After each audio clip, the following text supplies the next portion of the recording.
आज के क्लास में हम लोग पढ़ेंगे हिंदी व्याकरण का सेकेंड चैप्टर आता है, कौन सा? वर्ण और वर्णमाला। ठीक है, दूसरा चैप्टर। इसमें सबसे पहले आता है वर्ण, जिसको इंग्लिश में क्या बोलते हैं? लेटर, है ना? लेटर। इंग्लिश में ABCD बोलते हैं ना, ABCD पढ़ते हैं, और हिंदी में क्या पढ़ते हैं? वर्ण पढ़ते हैं। तो इसका हो जाएगा कि भाषा की उस छोटी से छोटी इकाई को वर्ण कहते हैं जिसके और टुकड़े नहीं किए जा सकते हैं। दूसरे शब्दों में यह कह सकते हैं कि वर्ण भाषा की सबसे छोटी इकाई है। जैसे इसमें अजगर लिखा हुआ है, क्या है? अजगर है, तो क्या है? एक शब्द है। इसको हम लोग जब तोड़ेंगे तो अ में क्या है? अ है, ठीक है। उसके बाद क्या जुड़ा हुआ है? ज। अ है तो अब तो ऐसे ही है ना, स्वर है, ठीक है। उसके बाद ज है, तो ज बोलने से लास्ट में क्या आ रहा है? अ आ रहा है। मतलब क्या हुआ कि ज में अ मिला हुआ है ना। ज में हलंत लगा हुआ, मतलब कि इसमें अ नहीं है, ठीक है। इसमें ज में से अ को बाहर निकालेंगे, फिर ग है, ग में से क्या निकलेगा? अ बाहर आएगा। फिर क्या है? र में भी क्या है? अ है, तो अ बाहर आएगा। तो इसमें गिनेंगे 1 2 3 4 5 6 7। इसमें कितनी ध्वनियाँ हैं? 7 है ना, पूरा 7 है। जैसे इसमें 1 2 3 4 ही दिखाई दे रहा है, लेकिन अ तो ऐसे ही है, अकेला स्वर है, तो इसमें कोई मात्रा नहीं है। लेकिन ये क्या है? ज ग और र। तो ये तीनों जो है इस वर्ण है, इसमें क्या है आपका? ये व्यंजन है ना। अब व्यंजन सब में क्या रहता है? स्वर सहित रहता है, स्वर सहित रहता है, मतलब कि तीनों में अ है। तो तीनों से अगर अ बाहर करेंगे तो कितना हो जाएगा? पूरा हो जाएगा 7, ठीक है। उसी तरह से आम में, तो आम में आ है, क्या है? आ स्वर है, तो आ में तो कोई मात्रा नहीं है, तो आ का आ ही रहेगा। फिर म है, तो म में हलंत लगा के और निकाल लिया इसमें से, क्योंकि म क्या है? व्यंजन में आ जाता है, तो म में क्या लगा हुआ है? अ लगा हुआ है, तो अ आएगा। तो इसमें कितनी ध्वनियाँ हो जाएगी? 1 2 और 3। अब नेक्स्ट है कील। कील में देखिए, कील में क्या लगा हुआ है? बड़ी का मात्रा लगा हुआ है। क्या लगा हुआ है? बड़ी का मात्रा लगा हुआ है। तो क में हलंत लगा दिए, मतलब कि क में से बड़ी का मात्रा को क्या किए? निकाल लिए। तो फिर बड़ी बाहर लिखेंगे, है ना, यहाँ पे। उसके बाद क्या हो जाएगा? ल में भी क्या लगा हुआ है? अ। तो उसमें से भी क्या करेंगे? हलंत लगा के अ की मात्रा निकाल लेंगे। तो इसमें गिनेंगे 1 2 3 4। इसमें कितनी ध्वनियाँ आती है? 4। उसी तरह से केला में देखिए, तो क लिख के इसमें से क्या किए? ए का मात्रा निकाल लिए। क्या निकालिए? ए का मात्रा निकाल लिए, ठीक है। तो क्या हो जाएगा? क जोड़ ए। और फिर यहाँ पे क्या है? ल में भी क्या चीज़ का मात्रा लगा हुआ? ला है ना, मतलब कि आकार का मात्रा लगा हुआ। क्या लगा हुआ? आकार का। तो लास्ट में क्या लिख देंगे? आ। तो कितना हो जाएगा? 1 2 3 4। इसमें कितनी ध्वनियाँ हो जाएगी? 4। उसी तरह से कबूतर में देखिए, क में से पहले हम अ को निकालेंगे, ठीक है। तो क में हलंत लगा के अ लिख दिया। फिर क्या है? ब। तो ब में क्या चीज़ का मात्रा लगा हुआ है? बड़े ऊ का, है ना। क्या? बड़े ऊ का, दीर्घ का, ठीक है। नेक्स्ट आता है तो त में भी क्या है? अ आ रहा है, तो अ का मात्रा है, अ लिख देंगे जोर। फिर र है, र में भी क्या है? अ है, तो हलंत लगा के अ निकालेंगे। तो इसमें गिनेंगे कितना होगा? 1 2 3 4 5 6 7 8। कितनी ध्वनियाँ हैं? 8 है। उसी तरह से अगला देखेंगे कंगन। कंगन में देखिए, क में कौन सा मात्रा लगा हुआ है? अंश बार का। किसका? अंश बार का। तो क जोड़ अन लिख देंगे, ठीक है। उसके बाद है जोड़। फिर ग में भी क्या है? अ आता है, अ। फिर न में भी अ है, तो अ लिख देंगे बाहर, ठीक है, हलंत लगा के। हलंत लगा हुआ है मतलब क्या? कि इसमें से अ बाहर है ना, और रहित है। गिनेंगे 1 2 3 4 5 6। कितना है? 6 ध्वनियाँ, ठीक है। कोई दिक्कत नहीं ना इसमें। अब उसी तरह से यहाँ पे देखेंगे, ये सब का कोई खंड या टुकड़ा हो सकता है? ये शब्द था, इसको तोड़ दिए, लेकिन अभी सबको तोड़ सकते हैं? नहीं तोड़ सकते। तो ये सब क्या है? वर्ण है ना। तो ये भाषा की सबसे छोटी इकाई है, इतना छोटा है कि इसको हम लोग अब नहीं तोड़ सकते, है ना। अब इसका खंड या टुकड़ा नहीं हो सकता। किसका? वर्ण का। अब हम लोग पढ़ेंगे किसका? वर्णमाला, ठीक है। तो जिस तरह से हम लोग फूल बनाते हैं, तो फूल का क्या चीज़ बनता है? माला बनता है ना। माला क्या चीज़ का बनता है?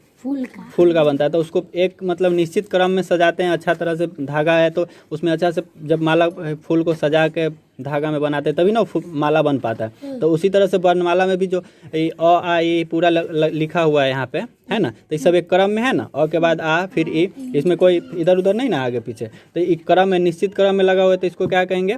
वर्णमाला हो जाता है। क्या हो जाता है?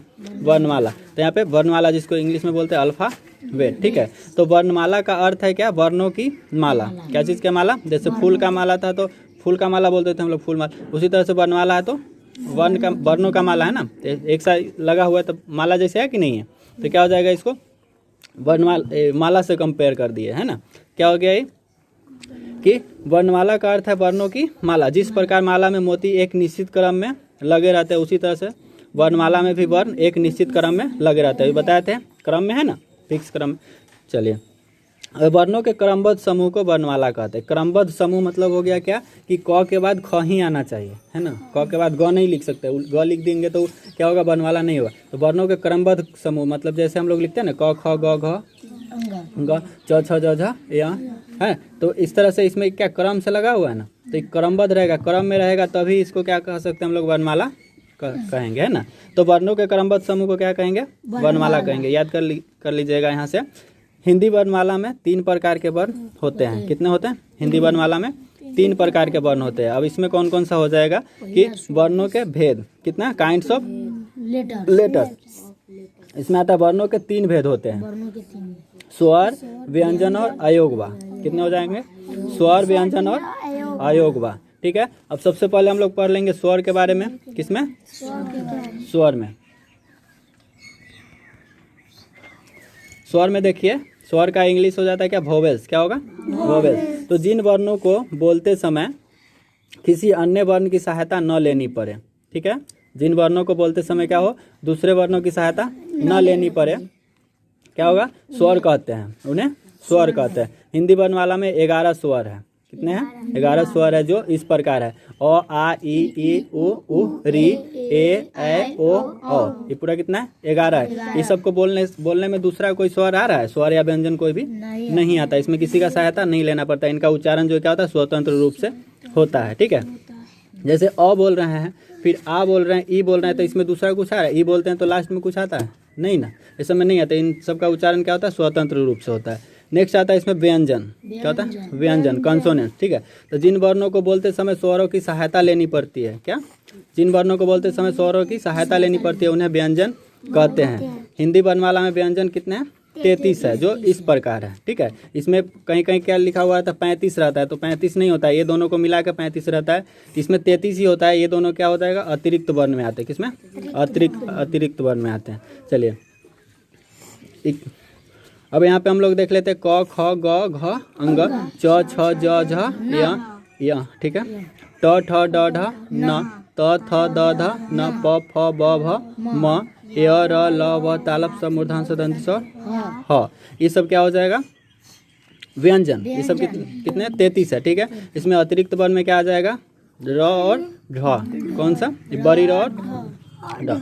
चलिए, अब इसमें आते हैं क्या, अयोगवाह में। किसमें? अयोगवाह में, आफ्टर साउंड। इसमें कुछ लोग अंग और अह को भी स्वर में गिनते हैं। किस में गिनते हैं?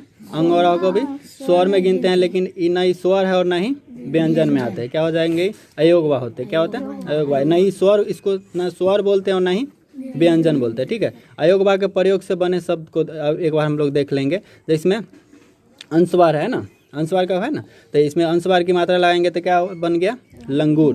ल पर क्या चीज़ लगा है, अंशवार लगाए तो क्या बना, लंगूर। फिर ड में अंशवार लगा दिए तो डंडा बना। फिर क में अंशवार लगा दिए तो कंगा बन गया। तो इस सब में क्या लगा हुआ है, अंशवार है, जो क्या है, एक अयोगवाह है ना। चलिए, उसी तरह से अनुनासिक। इसमें क्या हो जाएगा, अनुनासिक का मात्रा लगाएंगे तो आँख हो गया, बांस हो गया, माँ हो गया, है ना। इस सब पे क्या लगा हुआ है, अनुनासिक। नेक्स्ट है विसर्ग। विसर्ग में जैसे छ पर विसर्ग लगा दिए तो क्या हो गया, छ हो गया। इसको ह भी हम लोग पर, जैसे अब विसर्ग लगा हुआ है तो वहाँ पे क्या ह बोल सकते हैं लास्ट में, ठीक है, छ। नेक्स्ट है प्रातः, नमः। सब में लास्ट में क्या आ रहा है, ह आ रहा है ना, तो विसर्ग है ना। इसको जहाँ पे विसर्ग लगा हुआ है तो वहाँ पे ऐसे हम लोग लास्ट में ह लगाते हैं। नेक्स्ट है संयुक्त व्यंजन, जिसको बोलते हैं इंग्लिश में ज्वाइंट कंसोनेंट्स। क्या बोलते हैं, ज्वाइंट कंसोनेंट। मतलब इसमें क्या है, व्यंजन जो है जुड़े हुए रहते हैं। दो व्यंजनों के मेल से बने व्यंजन को संयुक्त व्यंजन कहते हैं। क्या हो जाएगा कि दो व्यंजनों के मेल से बने व्यंजन संयुक्त व्यंजन कहलाते हैं, ठीक है। जैसे अक्ष, तर, ज्ञ और स्र, ये जो चारों है क्या है, संयुक्त व्यंजन है। कितने संयुक्त व्यंजन, मतलब ये अकेले नहीं है, किसमें मतलब दो से मिल के बना हुआ है, दो व्यंजन से। ये निम्नलिखित व्यंजनों के मेल से बनते हैं। किसके, जैसे अक्ष है तो अक्ष को ना हम लोग स्वर पढ़े थे और ना व्यंजन पढ़े थे, देखे हैं, ये सबको छोड़ दिए थे ना। क्यों, क्योंकि संयुक्त व्यंजन में आते हैं। इसमें क्या हो जाएगा, क और स, क और स जोड़ने के बाद क्या बनता है, अक्ष बनता है।